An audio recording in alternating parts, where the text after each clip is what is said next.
Happy New Year and welcome to Space to Ground. I'm Chelsea Bayarte. The astronauts in orbit celebrated their holiday season with some much-deserved time off, a special holiday meal, and views of the first sunrise over Earth on New Year's Day out the window. But, like many of us here on Earth, it was back to work this week. Aboard the International Space Station, the focus was science. So we know that space food isn't the most fresh, and we also know that prepackaged food has a tendency to lose vitamins and nutrients over time. One experiment called BioNutrients 2 aims to keep the astronauts healthy on long-duration missions where fresh food is even harder to get. This is an experiment NASA astronauts are working on all this week with the goal of producing nutrients using a process similar to fermenting food. To run this experiment, they're using 3 things: yogurt, kefir, and a yeast-based beverage, and no, it's not beer.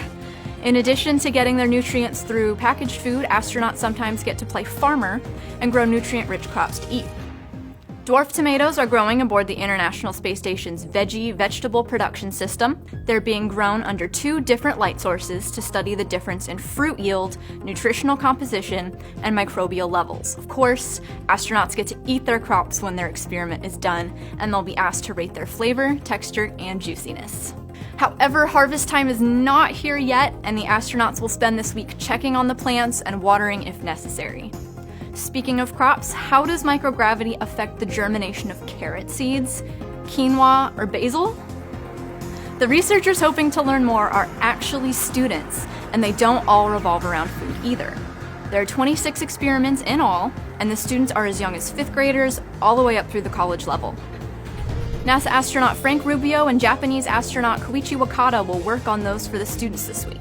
This research is made possible by the cargo spacecraft that deliver them to the space station, so the humans in orbit can begin working on them.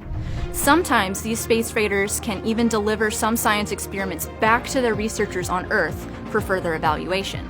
Early next week, SpaceX's 26 cargo resupply mission will depart the space station, bringing home its onboard science 2 days later. That's Space to Ground for this week. Thanks for watching. Keep up with all of these experiments and more by following @ISS_research on Twitter. You won't want to miss it.